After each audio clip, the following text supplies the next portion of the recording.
붉은 행성 화성 상공을 비행할 첫 번째 비행기의 모습이 공개됐습니다.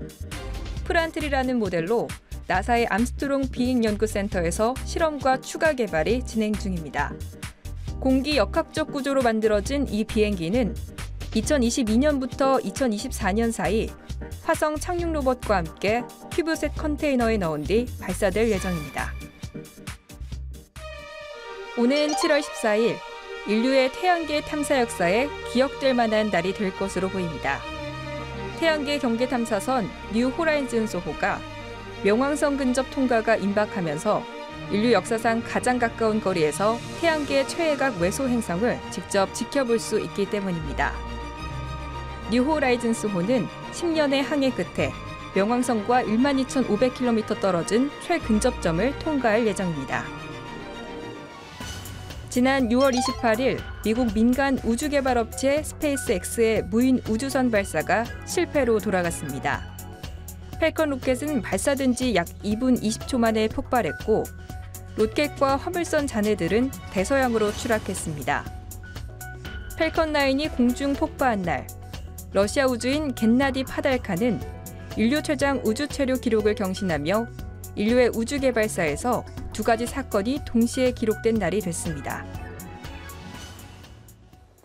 지난달 28일 민간 우주업체인 스페이스X의 무인 우주선이 발사 후 2분 20초 만에 폭발하는 사고가 일어났습니다.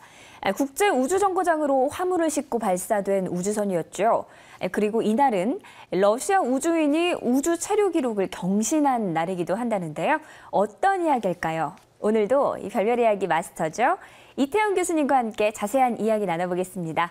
네, 교수님 안녕하세요. 네, 안녕하십니까. 네, 이번에 실패한 우주선이 어떤 우주선인지 좀 설명해 주시죠. 예, 그 스페이스X라는 회사에서 만든 민간 우주선이죠. 네. 팰컨 9이라고 하는 로켓에 실려 올라가는 건데 로켓 자체가 발사되고 나서 한 2분 조금 지나고 나서 폭발한 겁니다. 네. 그러니까 원래 나사에서 국제우주정거장까지 이제 왕복하기 위해서 과거에는 우주 왕복선을 띄웠었잖아요. 네. 그것이 이제 우주 왕복선을 한번 띄우려면은 회당 우리나라 돈으로 1조 이상의 돈이 들어가요. 그렇죠. 엄청 비싼 돈이었기 때문에 그 예산을 감당하기 어렵게 되어가지고 민간에 위탁을 해버린 거예요. 그래서 이 우주정거장까지 날아갈 때 이제 그 스페이스X라는 회사하고 또 오비탈 사이언스라는 두 회사에다가 우주 택배 시스템. 그래서 그 중에 이제 이 스페이스X라는 회사에서는 팰컨 9이라는 로켓을 이용해서 드래곤이라는 우주선을 띄웁니다. 네. 갔다가 물건 내려놓고 또 가져오고 그럼 왕복이거든요. 네. 그다음에 이제 그 오비탈 사이언스에서는 그 안타레스라는 로켓에다가 또 이제 시그너스라는 우주선을 갔다 오는 건데요.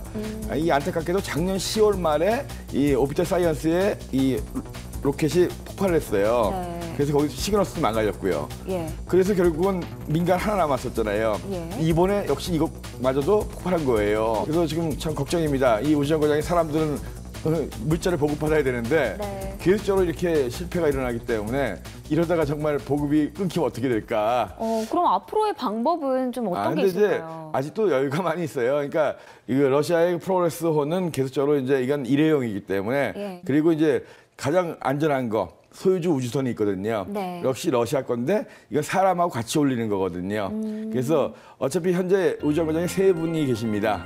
이제 지난 6월달에 3명이 내려왔기 때문에 조만간 3명이 또 이제 7월 한 20일 전후로 해가지고 이제 계획이 돼 있거든요. 네. 이때 또 이제 소유주 우주선에서 사람과 더불어서 물자 갖고 올라가면 되는 거고 과거에 정확하게 이제 우주정거장까지 왔다 갔다 하는 것이 미국의 2개, 러시아의 그러니까 프로그레스하고 소유주 우주선, 네. 그다음에 일본의 HTB 5개인데 이미 이 중에서 왕복이 가능한 게 이제 그 미국의 2개가 지금 망가져 버린 거잖아요. 그렇지만 그렇죠. 아직도 반 이상은 남아 있습니다.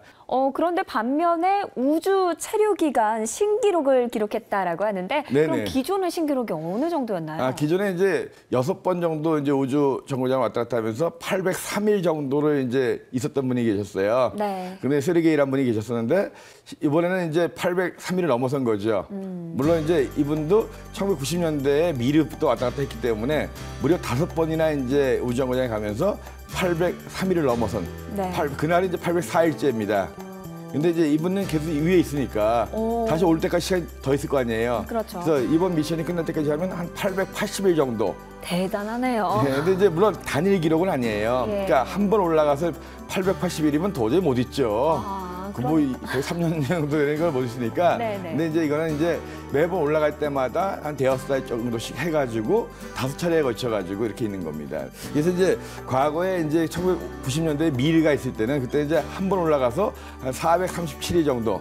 그게 가장 단일 횟수로서는 긴 체류 기간이었는데 네. 한 번 올라가서 1년 이상 있는 거잖아요. 근데 이렇게 오랫동안 우주에 있게 되면 결국 몸이 안 좋을 수밖에 없어요. 네. 우주에 일단 우주정거장에 올라가면 중력을 못 느끼잖아요.